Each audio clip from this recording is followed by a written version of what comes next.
朋友们，大家好，今天我们来说说华为吧。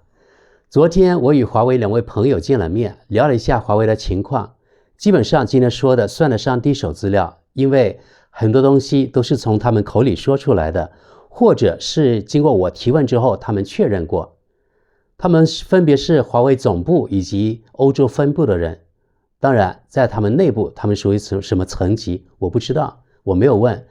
因为我担心问多了会引起误会。咱们都知道华为这家企业被那个丑国拉拢他一帮小弟，被群殴，被制裁，可以说在人类科技史上被制裁最严厉的就算华为了吧。因为被好多西方国家联合起了制裁。我孤陋寡闻啊，反正除了华为我没有听说过哪家科技公司有这个待遇。我比较关心的当然是华为在德国以及欧洲的业务，所以昨天跟他们见面，一开始呢我就问他们，以莫须有的罪名被这么无情的打压后，那么华为在欧洲的业务怎么办？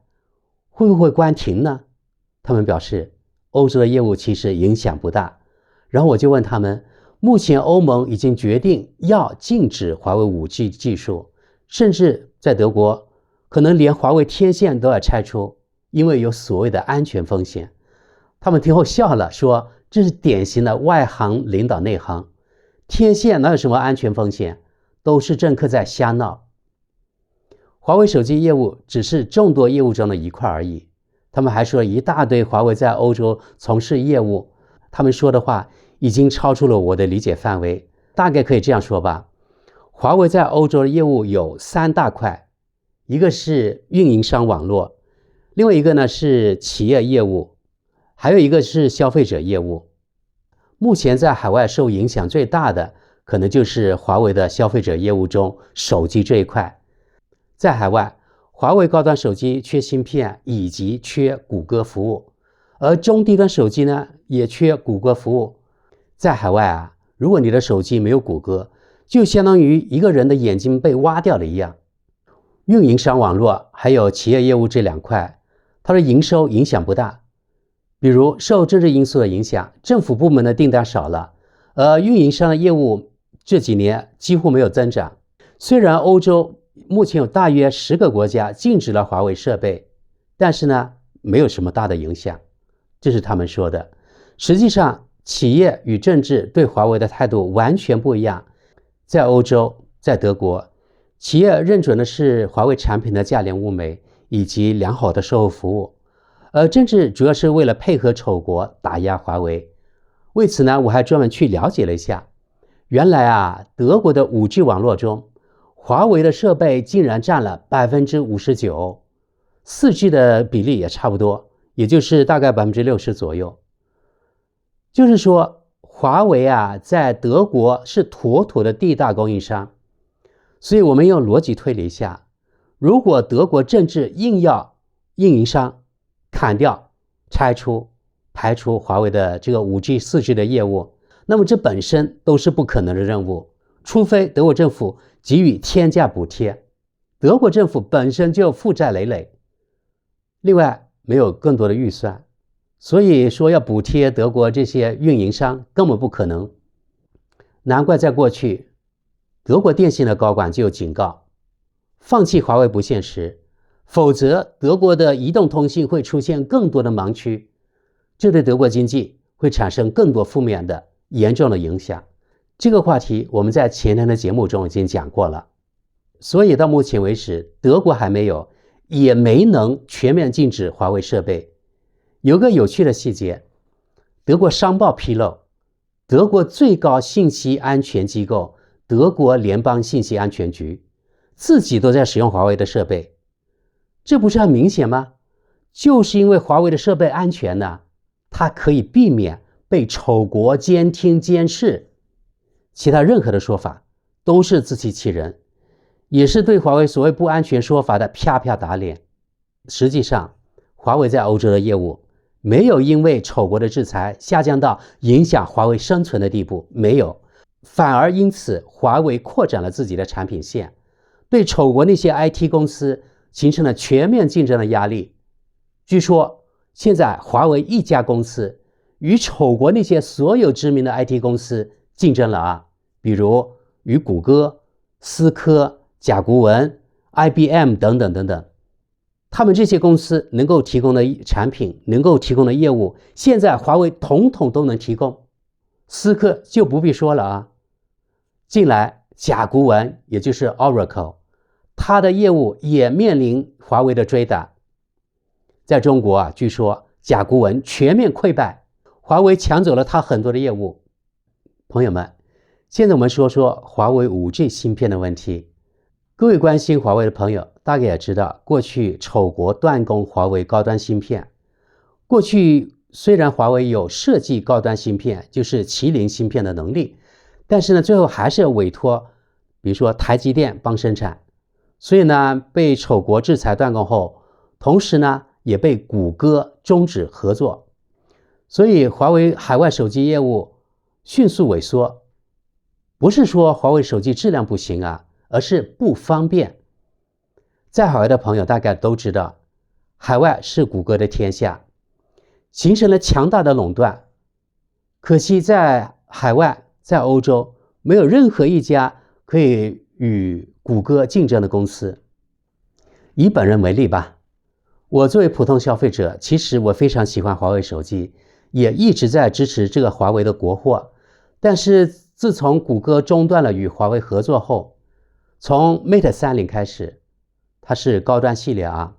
华为的手机就再没有预装过谷歌。原则上啊，可以走弯路，比如说可以安装 G-Space 这个软件，几乎也可以运行所有的软件，但是没有谷歌的华为手机，在德国啊不支持德国银行的 APP， 所以就无法办理手机银行业务。最后呢，我不得不从 Mate 40下降回到 P30，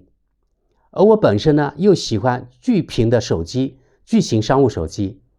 现在用着这个小小的这个 P30， 就觉得体验感非常不好，但是又不得不使用它呀，因为它预装了谷歌。我个人认为，在所有的华为手机中，我最喜欢的是华为这个 Mate 20X， 它是巨屏手机 7.2 寸。对比一下，你们看到的画面左边的是 P30， 就是我现在正在用的这个手机呢。你们画面右边的是 Mate 20X， 就是 7.2 寸的。你们看它的区别是不是特别大，对吧？它的屏幕区别特别大，对我来说用起来超爽。因为我从来不用单手操作，所以我就喜欢这个巨屏它的操作界面啊。所以我个人认为啊，这个华为 Mate 20X 是所有华为手机中目前为止最好的手机。可惜现在没有后续版本了，就是因为它没有谷歌，又没有高端芯片。那么有的网友就问了，既然我自己认为这个 Mate 20X 是目前我觉得华为最好的手机，那我为什么不用它而用这个 P30 Pro 呢？是因为这样啊，这个 Mate 20我还有很多华为手机了，这个是 P20， 最右边的是 P20， 中间是 Mate 20X， 然后呢左边的是 P30 Pro。 其实它们都不错，我目前用这个 P30 就是因为它的那个相机里面有光学防抖功能，就是拍出视频的时候你走路啊比较稳，所以我就用它。如果这个 Mate 20X 它当时这相机里面已经有这个防抖功能的话，我绝对不会放弃使用它。这个没办法，它没有这个功能啊。所以说这是我作为普通消费者我的感受啊。所以我想华为手机因为它没有谷歌，是它海外业务萎缩最主要的原因。实际上各种测评都证明华为手机与苹果手机是匹敌的啊，各有千秋。所以华为手机绝对是全球手机的佼佼者。其实华为手机业务在国内也萎缩，主要原因也包括没有 5G 芯片。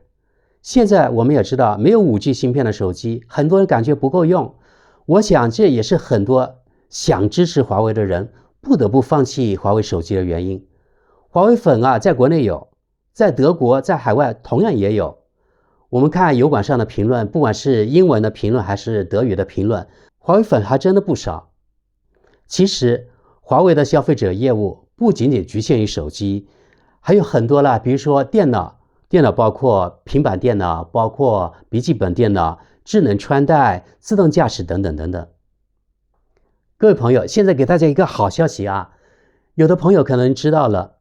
而且网上有各种各样的谣言，或者是各种各样的自媒体发出的消息吧，说什么美国现在已经重新供应华为 5G 芯片了。其实这都是假消息。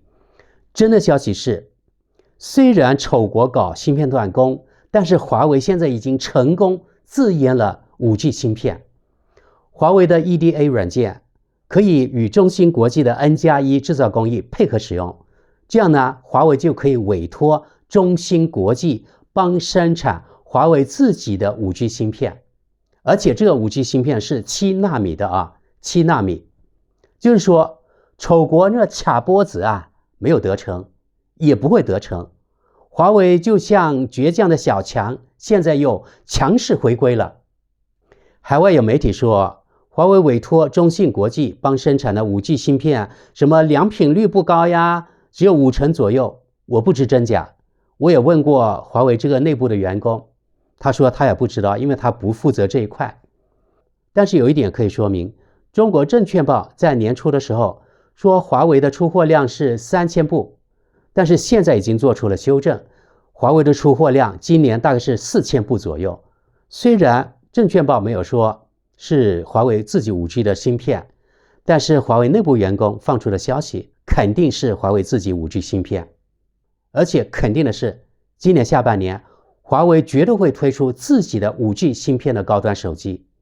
我想这对关心华为的朋友们无疑是个大好的消息，这意味着丑国掐脖子几乎失败了。那么综合来看，经过华为这几年的摸爬滚打，华为已经度过了最困难的日子，业绩由当年的9000亿左右下降到谷底当时的6000多亿，现在已经大幅回升。华为的科技实力没有因为丑国的全面封锁与制裁而垮掉，恰恰相反，反而更强了。所以总的来说，丑国对1000多家中国企业的制裁，让全中国人终于知道放弃幻想，勇敢面对挑战，卧薪尝胆。我们可以看到过去在实现一个又一个的超越。我想中国人以及全球海外华人，其实在心里感谢丑国的打压，同时心里又在默默的骂娘，对不对？还有，我想很多人暗地里在这个竖起中指。朋友们，让我们祝福华为，也祝福所有努力打拼的中国企业。中国制造势不可挡，正在占领越来越多的全球市场。可能很多人还没有感觉，中国的发展让大家受益了多少。在结束今天话题之前，我想给大家举个例子。以美元计价，过去30年，德国人的收入增加不到1倍。西方国家总体来说增加了多少？我想在海外的华人的朋友，你在那个国家你大概知道，我想跟德国可能也大同小异。而中国人呢，过去30年收入增加了多少？我想各位心中应该都有一把尺。30多年前我在北京，当时有美元黑市，在黑市上1美元兑换人民币，大概猜能够兑换多少？我没有记错的话，1美元当时1989年、1990年，大概1美元兑换10元人民币。而当时中国工薪阶层，也就是有工作的人，不管是在北京还是在其他的地方，当时全国人的那个收入差别不是很大，大概1个月200元人民币。好，1美元兑换10元，也就是当时全国人有收入的人有工作的人就是20美元的收入，1个月20美元。而现在呢，完全没有黑市了。现在的比价，你可以直接到银行去买，1美元大概相当于6块多到7块人民币左右。当年30多年前，1美元相当于10元人民币。你看差距有多大？当年就是200块人民币左右的月薪，现在是多少？我想自己在中国大陆的自己知道啊。现在自去算算就知道了，过去30年，即使按美元计价，你的收入大概增加了多少？前面说了，德国只增加不到1倍。那些痛骂政府的，说自己没有享受到中国过去这些年来发展好处的人，不知道他们到底是什么样的人。反正我认识的中国人，因为我每年都回去啊，都说过去这些年中国的进步实在太大了，可以说是天翻地覆的变化。以前我知道啊，中国人形容在发达国家的人，他们有房有车，就是发达国家的中产阶级的人了，对不对？而现在呢，在我们中国啊，几乎所有的中国家庭是不是都有房有车，对不对？而且这房是自己的，车也是自己的钱买的，而不像发达国家的人。发达国家就是我现在所在的德国，大部分他们发达国家的人，他们有房啊，但这房呢不属于他们，而是租来的。他们即使呢80岁90岁还是租房的人。他们有车啊，特别是除了市中心的人之外，大部分人可能都有车，但是他们的车可能是贷款买的，每个月他们在付房租，在还车贷等等。也就是说，在发达国家，大部分人他没有拥有自己的财产，而中国完全不一样。中国大部分人他们是有房的人，他们是房主，他们有自己的财产，这就是中国与国外最发达国家的区别。你说你没有享受到中国改革开放或是中国经济发展的红利吗？另外一个中国与发达国家很大的区别是基础设施，正相反，是中国的基础设施太好了，而现在发达国家他们的基础设施太烂了。比如说，我不知道有多少人去过美国，以及看我这个视频的网友有多少是在美国的，你同不同意我的观点？就是说美国的基础设施太烂，美国的基础设施绝对赶不上德国，而德国的基础设施绝对赶不上中国。比如说昨天跟我见面的2位华为的朋友，他们有的是从华为总部过来的，他们也看见德国的比如说地铁啦，还有德国街道怎么样，德国的街上有多少电动汽车的充电柱、充电桩，这样一对比，可以说中国的基础设施实在太好了。所以这样一对比，作为生活在发达国家德国的我心里越来越纳闷，到底谁才是发达国家？好了，朋友们，今天的话题就到这里，就是说华为现在已经有5G 自己的高端芯片了，而今年下半年华为肯定会推出自己5G 芯片的高端手机，华为正在强势回归。